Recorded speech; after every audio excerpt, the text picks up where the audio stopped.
Hello children, हमारा परिवेश कक्षा 5 लेसन का नाम आओ मिलकर खेले खेल। बच्चों, आप जो यहाँ चित्र देख रहे हैं यह नाग पंचमी मेले का है। यहाँ पर इस मेले में विभिन्न खेलों का आयोजन किया गया है और यह खेल कुश्ती है जहाँ पर 2 बच्चे कुश्ती कर रहे हैं। आइए इस पाठ का अध्ययन करें। नितिन और गुनगुन बहुत खुश हैं क्योंकि उनके गांव में नागपंचमी के अवसर पर विभिन्न प्रकार की खेल प्रतियोगिताओं का आयोजन होने वाला था। सत्तू काका जो लाउड स्पीकर से गांव वालों को प्रतियोगिता में हिस्सा लेने के लिए प्रोत्साहित कर रहे थे। नितिन ने कहा कि मैं लंबी कूद में और गुनगुन ने रस्साकसी में भाग लेने को कहा। और तभी वहाँ गांव के अन्य बच्चे भी आ गए और सभी बच्चे अपनी अपनी पसंद के खेल के बारे में बातचीत करने लगे। उसी समय नितिन के दादाजी भी वहां आ गए। बच्चों ने दादाजी को घेर लिया और तरह तरह के सवाल उनसे करने लगे। दादाजी ने बताया कि जब वो छोटे थे तो अपने दोस्तों के साथ नागपंचमी के अवसर पर कुश्ती और कबड्डी आदि खेलों में बड़े उत्साह से भाग लेते थे।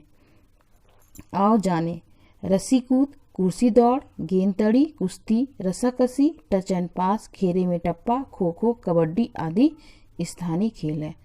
बच्चों, आप सोच रहे हैं यह स्थानीय खेल क्या है? तो स्थानीय खेल वह खेल होता है जो कि अपने आसपास में खेला जाता है और इन खेलों को खेलने के लिए किसी विशेष उपकरण की आवश्यकता नहीं होती है तथा इसे आसानी से कहीं भी खेला जा सकता है। यह खेल एक समाज में व्यक्तियों द्वारा बहुत सालों से खेला जाता रहा है तथा ये खेल एक पीढ़ी से दूसरी पीढ़ी तक पहुंचती है। कहने का अर्थ है कि एक बच्चे को अपने मित्रों, अपने बड़ों से इन खेलों की जानकारी होती है। नेक्स्ट पेज, चर्चा करिए।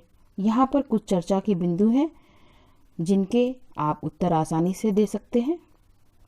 नेक्स्ट पैरा, गांव के लोगों के लिए यह आयोजन विशेष था क्योंकि गांव का ही एक खिलाड़ी जिसका नाम अनिकेत, जो कि कबड्डी का खिलाड़ी है, उसने प्रदेश स्तर पर उत्कृष्ट प्रदर्शन के लिए उसे ग्राम प्रधान द्वारा सम्मानित किया जाना था।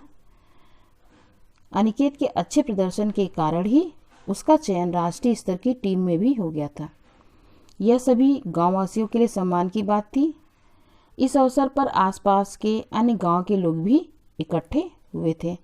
सभी अनिकेत की सफलता के बारे में जानने को उत्सुक भी थे।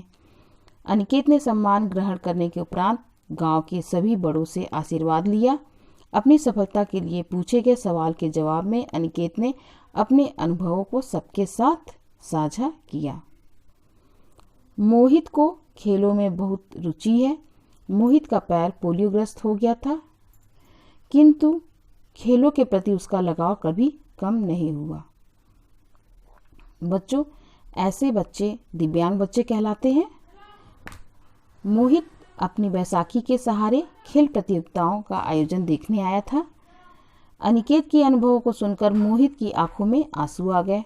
मोहित ने अनिकेत से पूछा, क्या मैं कभी नहीं खेल पाऊंगा? तब अनिकेत ने कहा, तुम अवश्य खेल पाओगे। दृढ़ इच्छा शक्ति से सब कुछ संभव है। अन्य बच्चों के साथ दिव्यांग बच्चों के लिए सरकार की ओर से खेल योजनाओं के अंतर्गत ब्लॉक स्तर, जनपद स्तर एवं प्रदेश स्तर पर खेल प्रतियोगिताओं का आयोजन किया जाता है। उत्कृष्ट प्रदर्शन से जो बच्चे चयनित होते हैं वे राष्ट्रीय स्तर एवं अंतर्राष्ट्रीय स्तर पर प्रतिभाग करने का उन्हें अवसर प्राप्त होता है। अनिकेत ने मोहित के कंधे पर यह बात हाथ रखकर बताया। इन्हें जाने। बच्चों, आप यहाँ जो चित्र देख रहे हैं यह हमारे भारतीय खिलाड़ी हैं। मेजर ध्यानचंद हॉकी के पूर्व कप्तान। इनके नेतृत्व में भारतीय टीम ने ओलंपिक में स्वर्ण पदक जीता। पीवी सिंधु बैडमिंटन खिलाड़ी, रियो ओलंपिक में रजत पदक विजेता। सुशील कुमार पहलवान, भारतीय कुश्ती। मिताली राज महिला क्रिकेट कप्तान, टेस्ट क्रिकेट मैच में दोहरा शतक बनाने वाली पहली भारतीय महिला खिलाड़ी। अजय ठाकुर भारतीय कबड्डी टीम के कप्तान, भारत को कबड्डी वर्ल्ड चैंपियन बनाने वाले कप्तान। सुप्रिया राष्ट्रीय खो खो टीम कप्तान।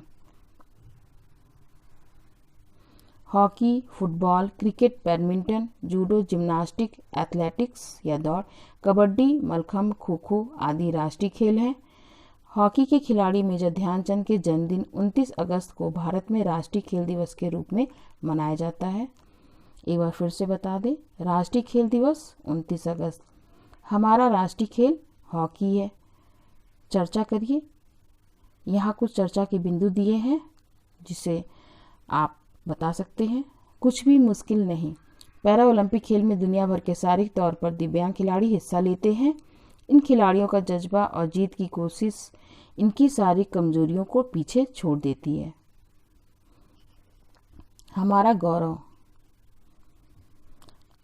बच्चों, या दीपा मलिक जो कि शॉटपुट या गोला फेंक की भारतीय महिला खिलाड़ी हैं और इनके शरीर का निचला हिस्सा सुन्न हो जाने के बाद भी इन्होंने 2016 में पैरा ओलंपिक में रजत पदक जीता।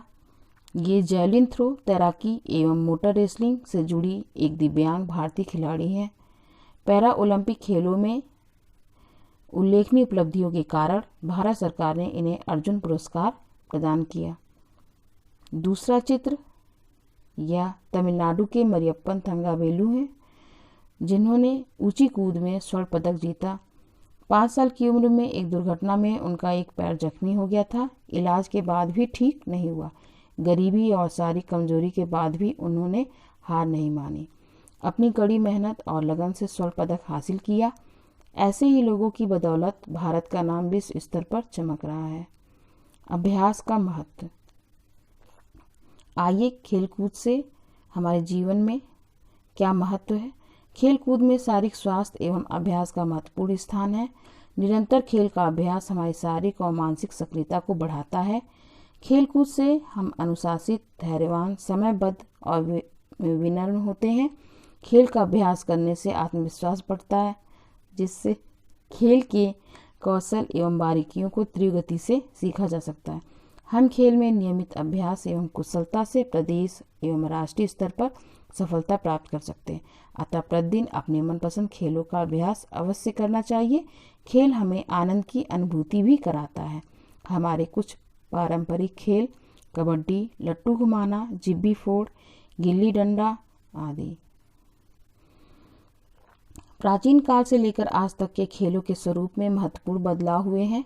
खेलों के खेले जाने के साधन, स्थान, पोशाक तथा नियमों आदि में सुविधानुसार अनेक परिवर्तन हुए हैं। पहले पेड़ों की सूखी टहनियों एवं लकड़ियों को स्वयं तराश कर खेलने योग्य बनाया जाता था। खेल के वही उपकरण अब कारखानों में बनाए जाते हैं जो प्रयोग करने में आरामदेह तथा देखने में भी आकर्षक होते हैं।